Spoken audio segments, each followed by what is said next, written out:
سادس حاجه لازم تعملها لما تروح شركه جديده هي ايه؟ ان انت اسمع لكل الناس حواليك، مفيش مشاكل، بس دايما ابني رايك الشخصي في الاخر. يعني خلي الناس تتكلم بس ابني رايك الشخصي في الاخر.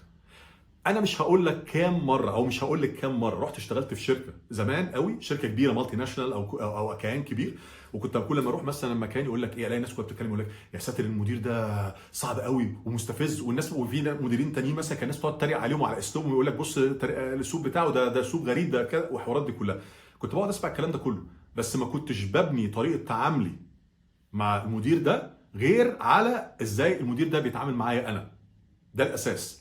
مش بقى فكره ايه ده الناس سخنوني وقال لك من اول ما انا جيت بقى لا ده خد بالك ده المدير ده كذا او المدير ده كذا، فانا بقى ايه ابني كل تصرفاتي وتعاملاتي بقى على هذا الاساس. لا، تعامل معاه او تعامل مع مديرك او مديرتك تمام بما يبدو اليك، وازاي هم بيتعاملوا معاك. لو هم بيتعاملوا معاك كويس جدا بس انت سامع عكس كده مالكش دعوه.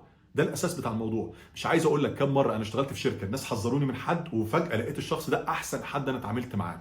يعني مثلا المدير ده يا ساتر يا رب انت وقعت تحت المدير ده، ولقيت نفسي المدير ده مثلا اتعامل معايا كأب تمام، او اتعامل معايا مثلا بما يرضي الله تمام، او هي اتعاملت معايا بما يرضي الله تمام، وعملنا وعلاقتنا اتطورت ببعض جدا جدا. فما تسمعش كلام الناس، اسمع قصدي كلام الناس بس ما تحطوش في دماغك وتبني عليه قصص وحكايات دي كلها. اسمع بس التطبيق او ازاي تتعامل يجي دايما من دماغك انت، وبناء على اللي قدامك بيتعامل معاك بيه او بيوريه.